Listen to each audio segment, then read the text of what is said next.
The sound of the collapse was sharp, a violent crack that cut through the damp silence of the cave.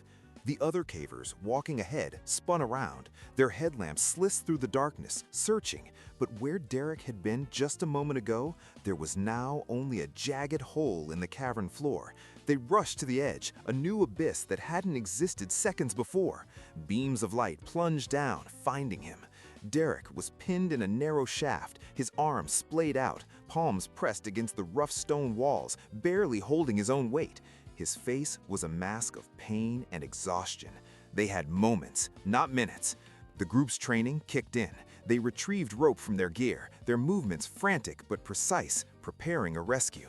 But it wouldn't be simple. The crevice was choked with the debris that had just tried to bury their friend, forcing them to maneuver the line carefully down into the dark. Once the rope dangled just above him, Derek faced an impossible choice. To be saved, he had to grab the rope, but to grab the rope, he had to let go of the walls, and if he let go, he would fall. Every second he hesitated, his arms screamed, trembling with the strain. The pressure on his neck from the tight squeeze returned, a suffocating reminder of his predicament. He knew with a cold certainty that his strength was almost gone. If he didn't act now, he would slip into the unseen depths below.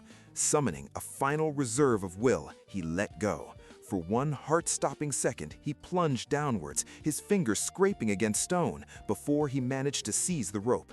His grip was weak, his arms on fire, but it was enough. Agonizingly, he managed to loop the rope around his torso, cinching the knot just as the last of his strength failed him completely. He was now tethered, safe from the abyss, but his body was dead weight. The hardest part had just begun.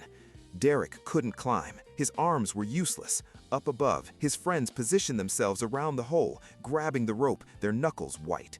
They began to pull. It was a brutal, grinding effort. Using all their combined strength, they hauled his limp body upwards through the narrow, rocky shaft. Derek's body scraped against the sharp edges of the rock, each pull adding new cuts and bruises to his already battered frame. The effort was excruciating for everyone, for Derek, who felt every jagged point, and for his rescuers, who felt the deadening weight and had to constantly watch for more falling debris from above. The sound of Derek's groans filled the air, a visceral soundtrack to their desperate work as they dragged him upward, inch by painful inch. After what felt like an eternity of darkness and pain, his head finally emerged from the crevice. The group gave one last, coordinated, desperate pull. Derek was hoisted up and over the edge, landing with a thud on the solid ground beside the hole that had almost claimed his life. He lay on the cave floor, shattered and exhausted, but alive. The group collapsed around him, their breaths ragged, the sheer proximity to tragedy hanging heavy in the air. The cave system, which moments before had been a place of exploration and wonder, now held a terrifying reminder of the dangers that wait just beneath the surface.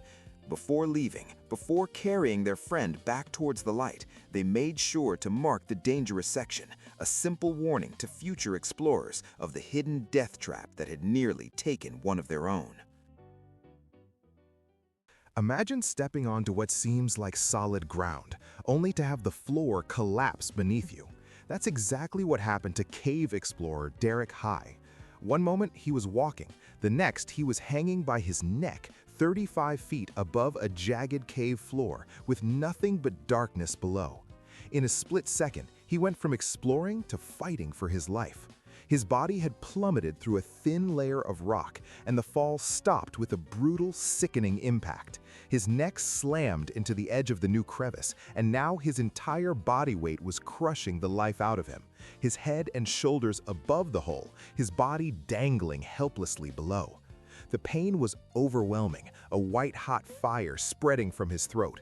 But that wasn't the worst part. The collapse had set off a chain reaction.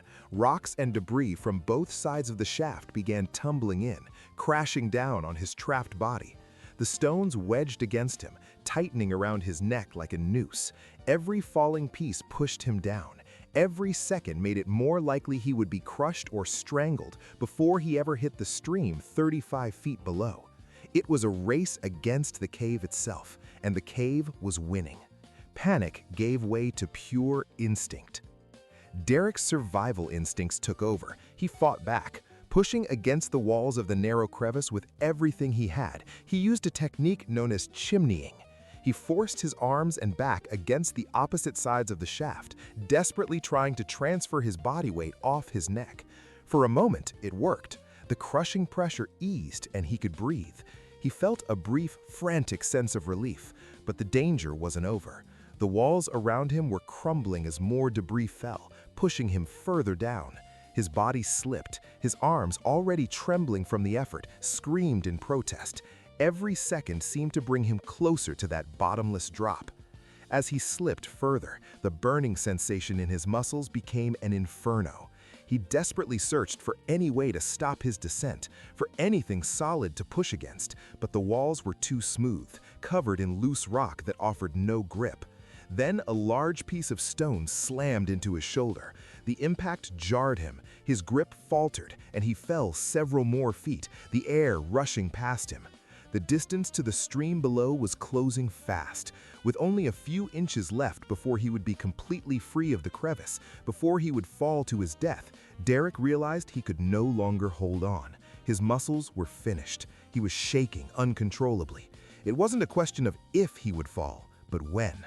But in that moment, when everything seemed lost, he heard them, voices from above. He wasn't alone. His team was there, at the edge of the hole. They had been working, trying to find a way to reach him.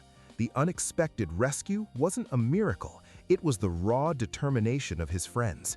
"Get your head up," they yelled. He had one last push. With a final guttural scream of effort, he forced his body upward, just enough to clear the jagged lip of the crevice. Immediately, hands grabbed his gear, his arms, anything they could hold. They pulled.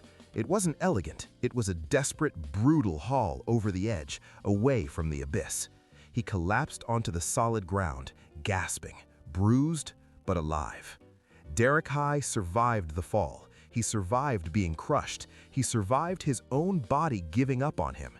He was saved not by a lucky break, but by his own refusal to let go for one more second, and by the team who was there to catch him when he finally did.